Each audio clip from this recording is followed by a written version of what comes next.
bwacu. Yo ngo microphone we nabuze buri munsi ku isaha n'umunota nkuhiga, ndagufasha we microphone, reka nkuririmbire bose bakumve. Niwe gikoresho kinyura, niwe urahize kuva kera nk'umwana.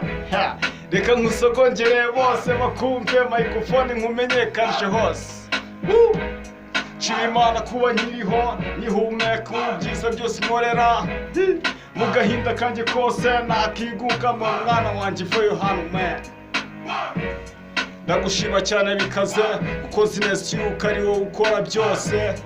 Kagahinda kose gashire, microphone nkuvugiremo babyumve. Ninjiyemo ntakayemo kuko nta gusubira inyuma ku isi. Kesi zacu zose urazizi, ni wowe udutunze mu isi yawe man. Ngaho tworohereze, tugirire neza mu buzima. Dutaramire, tugirire neza kuko zinesi yuko ari wowe mubyeyi.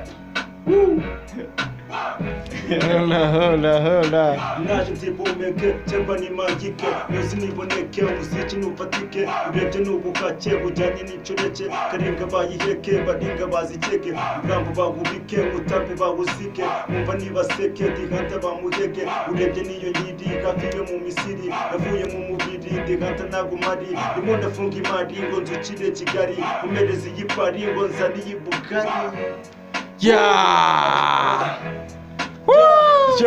Konsinesi yuko ari wowe ukora byose mu buzima bwacu, akaba ari wowe dutunze. Tugirire neza mu mibereho yacu kuko tuzi neza yuko ari wowe ubasha. Imihanda twarayirishe, akavuyo kenshi mu bantu baravuga, batuvuga byinshi ku isi, kesi byinshi. Tuzakayemo tuguyemo kuko tuzi neza yuko ari wowe dutunze. Tuzi neza yuko ari wowe ubikora, basha mu buzima. Zitriti ngishi, microphone ngishi, beat ngazi gisi. Ngaho twaje mu buzima bwiza ku isi ni kesi. Hola.